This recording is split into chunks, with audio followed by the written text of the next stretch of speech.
My name is Dick Vander Schaaf. I'm the Associate Conservation Director for the Coast and Marine Program for the Nature Conservancy of Oregon. The current threat that people are all aware of is that there's been the sea star wasting disease, which we know only a little bit about. There were some early investigations and identifications of a virus, but there are seemingly other factors that we just really haven't identified.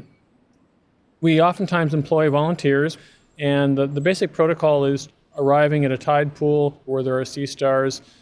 And as we locate them, we are measuring the length of their arms to get a relative assessment of how old they are. We're also determining which species they are, and then we're also determining their relative health.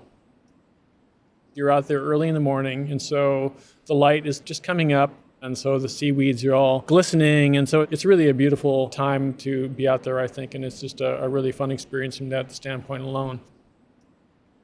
The tide pool is like a whole world into itself.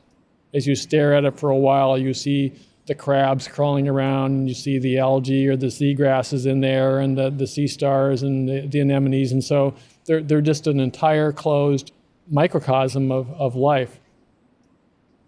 The sea star wasting disease is really a pretty gross looking disease. I mean, they develop lesions on their arms, and these lesions develop a white fuzzy character to them, and it seems to spread from one arm to another. And as the disease becomes advanced in them, they get squishy and they just literally fall apart before your eyes. Sea stars and intertidal areas in general are really the window that the average person has to the oceans. As you are out there over the course of the low tide, more people start showing up who are just down there to observe the tide pools. And of course they want to know what you're doing because you have a clipboard, so you look very important with a clipboard. And I mean, for me, that's one of the most fun parts about it, is that we're encountering people who are all inquisitive, they're curious, they want to know what's going on. The sea stars, some of them are only 10 to 20 millimeters in size, so you really need to spend time searching in through the crevices and the cracks.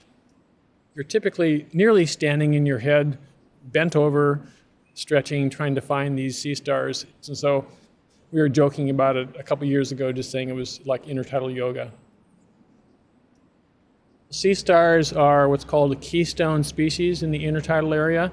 They're a major predator on mussels, and as they control the mussel populations, that also allows for basic spaces to be opened up in the mussel beds for other organisms. So sea stars are really critical to maintaining the balance in these intertidal ecosystems. When we began the surveys in 2014, the sea star populations were already crashing, and so we were seeing dramatic declines in numbers of sea stars over the course of the first couple of years as we were doing this work. And then we began to see some recruitment into the populations. Now we're at this phase where we're seeing more and more young stars getting larger and getting older within these populations.